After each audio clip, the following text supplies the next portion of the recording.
দীর্ঘদিনের গুঞ্জন ও কানাঘুষার অবসান ঘটিয়ে অবশেষে কণ্ঠশিল্পী জেফার রহমান ও উপস্থাপক রাফসান শাবাব বিবাহবন্ধনে আবদ্ধ হতে যাচ্ছেন। ঢাকার আমিনবাজারে এটি রিসোর্টে তাদের বিয়ের আনুষ্ঠানিকতা অনুষ্ঠিত হবে। উভয় ঘনিষ্ঠ সূত্র জানায়, দুই পরিবারের সদস্যদের পাশাপাশি ছবি জঙ্গলের কয়েকজন পরিচিত মুখ উপস্থিত থাকার কথা রয়েছে। গত এক সপ্তাহ ধরেই ঘনিষ্ঠজনদের মধ্যে বিয়ের আমন্ত্রণপত্র পৌঁছে দেওয়া হয়েছে। যদিও এ বিষয়ে যোগাযোগ করা হলে জেফার রহমানের কাছ থেকে কোনো মন্তব্য পাওয়া যায়নি।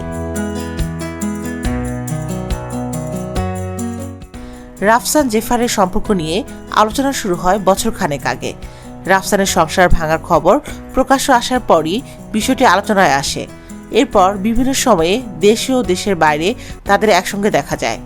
গেল বছরের মাঝামাঝিতে থাইল্যান্ডে ব্যাংককের সিয়াম প্যারাগন শপিং মলে তাদের একসঙ্গে থাকা কিছু ছবি সামাজিক যোগাযোগ মাধ্যমে ছড়িয়ে পড়ে। তখন থেকে গুঞ্জন আরও জোরালো হয়। তবে যা রটে তার কিছুটা হলেও যে ঘটে তার প্রমাণ মিলল জেফার আর রাফসানের শুভ পরিণয়ের খবরের মাধ্যমে।